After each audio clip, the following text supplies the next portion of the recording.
Assalamualaikum warahmatullahi wabarakatuh.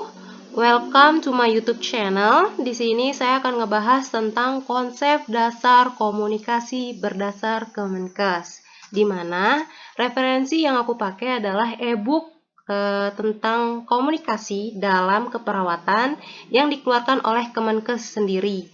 Nah, kenapa sih aku nggak pakai dari referensi lain? Karena ketika SKB kan yang mengeluarkan Kemenkes, otomatis soal-soal yang keluar tentang komunikasi itu nggak jauh-jauh dari apa yang mereka keluarkan ini, kayak gitu. Nah, di mana metode pembelajaran kali ini aku pakai ngeluarin soal dulu, nanti kita jawab teorinya bareng-bareng, baru kita jawab pertanyaannya. Nah, untuk pertanyaan pertama, berikut ini yang benar tentang komunikasi nonverbal yang harus diketahui perawat saat komunikasi dengan pasien adalah A. Keluhan utama, B. Ungkapan perasaan pasien, C. Ekspresi wajah, D. Jawaban pasien. Oke, kita ke teori dulu. Jadi, verbal itu ada dua. Verbal langsung yang berupa kata-kata melalui suara, tidak langsung tertulis itu berupa kata-kata tapi tertulis. Nah, sedangkan kalau nonverbal itu tanpa menggunakan kata-kata. Jadi, jawabannya adalah C, ekspresi wajah. Tapi biasanya soal yang keluar itu enggak semudah ini. Antara jawaban A, B, C, dan D itu biasanya itu hampir-hampir mirip. Contohnya kayak gini. Perawat telah selesai melakukan asuhan keperawatan kepada pasien D. Saat ini perawat melakukan dokumentasi asuhan keperawatan. Termaksud jenis komunikasi apa yang dilakukan oleh perawat tersebut? A. Verbal, B. Nonverbal, C. Verbal langsung, D. Verbal tidak langsung. Kalau kita nggak paham konsepnya, pasti kita mikirnya, oh mungkin nonverbal nih, atau kayaknya kok aku ragu antara nonverbal sama verbal tidak langsung ya. Nah, tapi kalau kita udah tahu teorinya, oh ternyata kalau verbal tidak langsung itu dia kata-kata tapi tertulis. Contohnya dokumentasi asuhan keperawatan, mencatat instruksi dokter, menulis hasil kolaborasi dan yang lainnya. Oh berarti jawabannya verbal tidak langsung kayak gitu. Nah, slide ini bisa kalian screenshot, jadi misalnya kalian mau pelajari ulang tinggal lihat lagi kayak gitu, nggak perlu buka-buka channelnya lagi. Next, untuk pertanyaan kedua, yang bukan termaksud komunikasi nonverbal yang harus diketahui perawat adalah A. Menangis, B. Suara lirih, C. Murung, D. Bertanya. Nah, kembali lagi ke penjelasannya, kalau verbal itu kan langsung sama tidak langsung, nonverbal itu kan tanpa kata-kata. Nah, pasti tahulah jawabannya apa. Nah, jawabannya adalah murung karena dia tanpa ada suara. Kalau verbal itu langsung itu pakai suara kan ya. Nah, otomatis jawabannya adalah C. Tapi gimana kalau misalnya pertanyaannya itu enggak gini, tapi misal setelah melakukan konsultasi dengan dokter, perawat D, setelah melakukan pengkajian pada pasien, perawat D melakukan konsultasi dengan dokter jaga, misal melalui handphone. Termaksud jenis komunikasi apa? Misal kan berarti verbal langsung. Tapi kalau untuk non verbal misalnya gini nih. Ekspresi wajah dari pasien ketika ditanya oleh perawat, dia meringis kesakitan dan yang lainnya gini-gini. Pokoknya kayak gitulah, postur tubuhnya kayak gimana, kontak matanya itu dia berkurang kayak gitu. Nah, kira-kira itu termaksud komunikasi apa? Kayak gitu. Biasanya gitu. Verbal kah? Non-verbal kah? Langsung, non-verbal langsung, verbal tidak langsung. Kayak gitu. Kalian harus paham benar-benar tentang konsepnya. Berarti jawabannya apa? Oke. Tetap ya, murung C ya. Terus yang Terakhir, ini terkait dengan verbal sama nonverbal, yaitu seorang pasien berumur 30 tahun tampak berduka setelah suaminya meninggal. Pasien tampak sering menyendiri dan menangis, wajah murung, tidak mau bicara, tidak mau bertemu orang lain. Pasien sering mengeluh, "Saya tidak mampu hidup tanpa dia." Kenapa dia pergi begitu cepat? Data yang termaksud komunikasi verbal pada kasus tersebut: A. Tampak sering menyendiri, B. Sering menangis, C. Wajah murung, D. Kenapa dia pergi begitu cepat? Berarti jawabannya adalah D. Termasuk apa tadi? Komunikasi verbal secara langsung, karena kata-kata dan berupa suara. Next lagi, ini teori yang lain ya, materi yang lain. Perawat Ani sedang memberikan pendidikan kesehatan kepada pasien Nona Dorce tentang pengaturan pola makan yang tepat pada pasien gastritis. Kegiatan ini dilakukan di ruang penyuluhan bersama 2 orang pasien lainnya.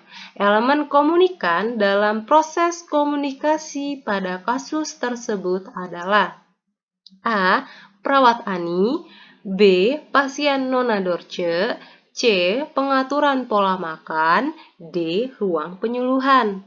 Nah, kita bahas materinya dulu. Jadi, elemen dari komunikasi itu ada 5, yang dimana pertama, komunikator atau sender, yang biasanya nyampein pesan. Biasanya sih perawat. Nah, informasi adalah pesan yang disampaikan komunikator. Pokok pesan, kalau enggak media, gitulah cara ingatnya. Terus komunikan atau receiver itu penerima pesan, biasanya sih kalau enggak klien, pasien, pokok yang mendengarkan lah. Terus umpan balik atau feedback, terus ada atmosfer atau lingkungannya. Nah, kira-kira kan yang ditanya ini elemen komunikan. Nah, komunikan itu yang mana? Receiver atau penerima pesan. Otomatis siapa pasiennya di sini? Nona Dorce, berarti B. Next. Di ruang konsultasi yang tenang dan sejuk, tampak perawat dan klien sedang duduk berhadapan. Berikut ini petikan komunikasi perawat klien dalam pelayanan keperawatan. Perawat, selamat pagi, sambil berjabat tangan. Bagaimana perasaan Ibu hari ini? Sambil memandang klien dan tersenyum. Klien menjawab, "Selamat pagi, perasaan saya sangat tidak nyaman. Banyak hal tidak mampu saya kerjakan karena saya harus sering kontrol ke rumah sakit." Pasien menunduk dan tampak sedih. Berdasarkan ilustrasi tersebut, yang termaksud elemen atmosfer dalam komunikan adalah apa? Nah, elemen komunikan tadi udah dijelasin ya. Ini lingkungan. Berarti apa dia? Ruangan. Berkaitan dengan ruangan. Tapi ntar dulu, kita jawab dulu. Oh maaf, teori dulu. Atmosfer itu diperlukan lingkungan yang kondusif dan nyaman. Nah, ini berkaitan ini ya. Pokok atmosfer itu lingkungan dia. Di mana biasanya itu baik lingkungan fisik.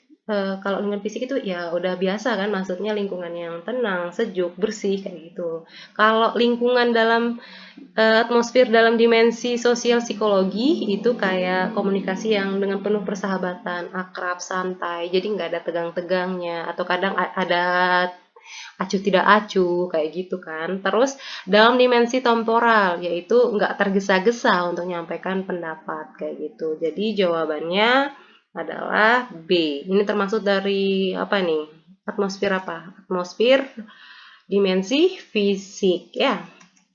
Kita next lagi untuk soal selanjutnya adalah komunikasi dalam bentuk tertulis sangat penting dilakukan perawat dalam melakukan aktivitas perawatan sebagai berikut, kecuali A. Melakukan konsultasi, B. Mendokumentasikan tindakan keperawatan, C. Menulis jam berkunjung, D. Dilakukan pada pasien yang tidak bisa bicara. Oke, jadi kita jawab dulu. Ini ada pembahasannya. Jadi komunikasi itu kalau untuk yang tertulis itu adalah bentuk tulisan. Nah, baik secara manual maupun elektrik. Nah, biasanya sudah tahu ya yang tadi aku jelasin kayak dokumentasi itu termasuk kayak ini komunikasi tertulis itu termaksud verbal tidak langsung yang tadi ya, pertanyaan pertama. Jadi kira-kira jawabannya apa? Kecuali melakukan konsultasi, karena ini termasuk apa?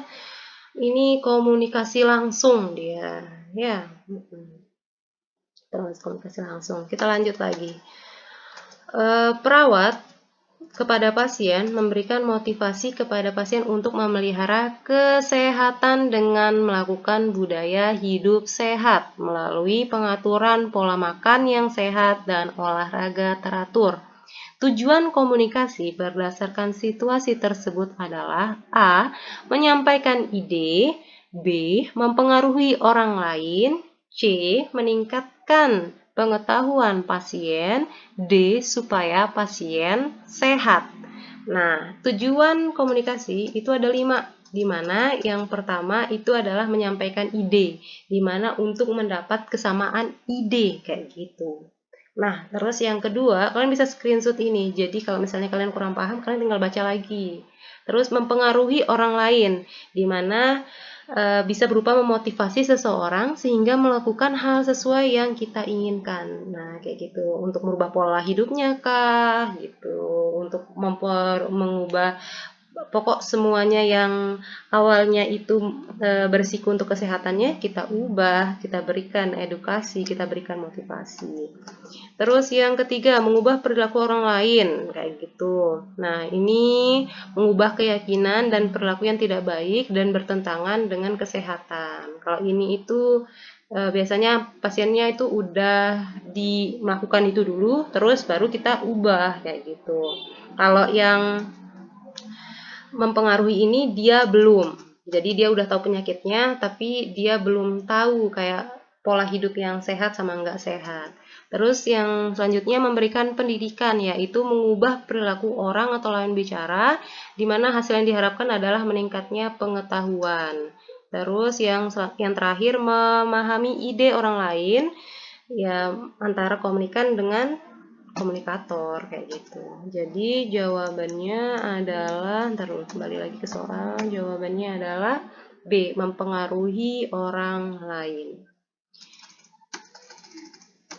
Kita next ke pertanyaan selanjutnya. Berikut ini cara efektif untuk melakukan komunikasi interpersonal adalah A. Tatap muka atau face to face, B. Melalui telepon, C. Dialog dengan diri sendiri, D. Melalui media.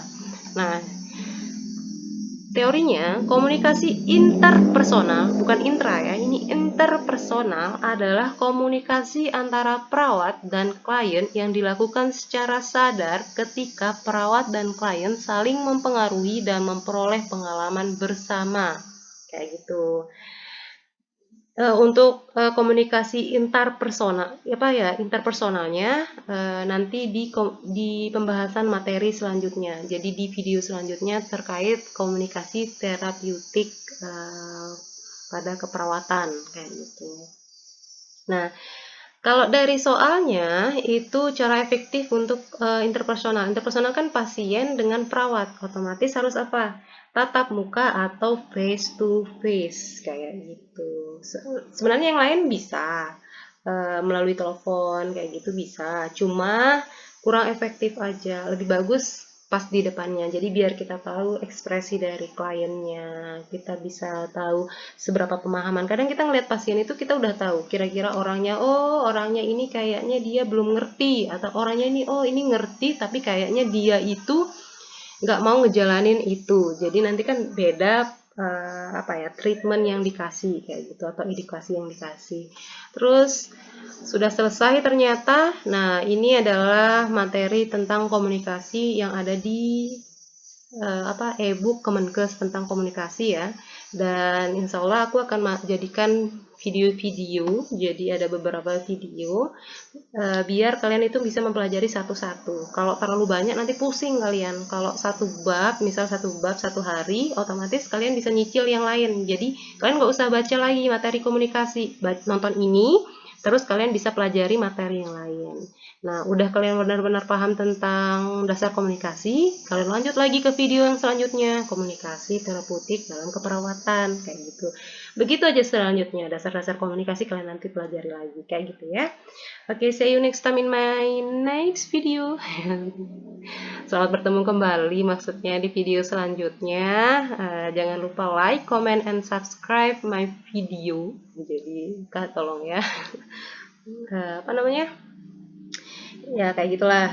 Subscribe video ini supaya besok pas aku bikin konten, kalian itu bisa apa ya? Jadi langsung ada kayak pemberitahuan. Jadi kayak misalnya kalian udah nggak mikirin, oh iya aku komunikasikan di Kak Linda nih belajarnya. Jadi aku fokusnya ke yang lain. Kalian subscribe, kalian kasih lonceng. Jadi pas apa namanya muncul notifikasi, kalian tinggal klik aja. Belajar lagi komunikasi yang lain. Oke, assalamualaikum warahmatullahi wabarakatuh.